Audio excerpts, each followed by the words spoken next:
Merhabalar, ben Malatya Eğitim Araştırma Hastanesi Üroloji Bölümünden Doktor Emrah Kızılay. Bugün 46 yaşında bize bilateral böbrek kanseriyle tarafımıza başvuran hastamızla ilgili bir bilgilendirme yapacağız. Hastamız 46 yaşında bize yan ağrısıyla başvurdu.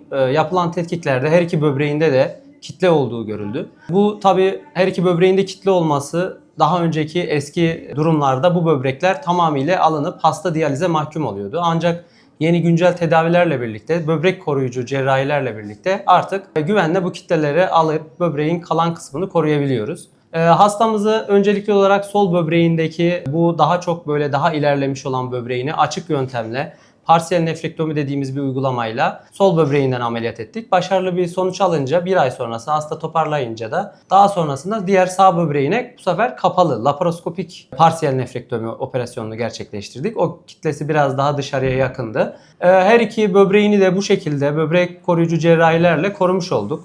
Hastamızın şu anda böbrek değerleri normal aralıkta. Herhangi bir sıkıntısı yok. Takip ediyoruz. Merhabalar, Doktor Mehmet Levent Akbulut, Üroloji Klinik Şefi, Malatya Eğitim Araştırma Hastanesi.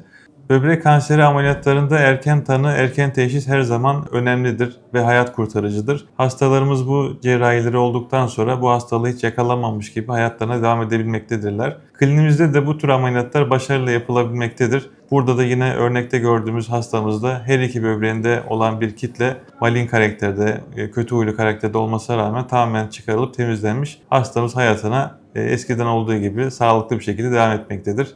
Bu tür hastalıkların erken tanısı önemli olduğu için yan ağrısı olan hastalarımızın ya da işte sigara kullanan, tansiyon rahatsızlığı olan hastalarımızın böbrek kontrollerini düzenli aralıklarla yaptırması önem arz etmektedir. Günümüzde radyolojik görüntüleme yöntemlerinin artması ve bunlara daha kolay ulaşılabilir olmasıyla beraber yine erken tanı önem kazanmıştır. Hastalarımızın rutin kontrollerine üroloji kliniğimize davet etmekteyiz. Sağlıklı günler dileriz. Ben Ali Yeşil, 46 yaşındayım.